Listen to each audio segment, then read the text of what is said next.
Question 34. A tabletop is a parallelogram ABCD with AB 6 cm, AD 4 cm, and angle DAB 45 degrees. Using a ruler and compasses, construct it, then drop a perpendicular from D to meet AB at E, and measure DE. To construct it, draw the base AB 6 cm long. At A, construct a 45-degree angle, that is, a 90-degree angle bisected.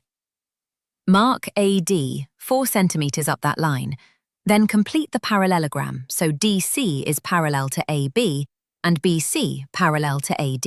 Now drop a perpendicular from D straight down to AB, meeting it at E, making a right angle. Measuring DE, it is about 2.8 centimeters. We can check. DE is AD times sine 45, which is 4 times 0.71, giving 2.8 centimeters.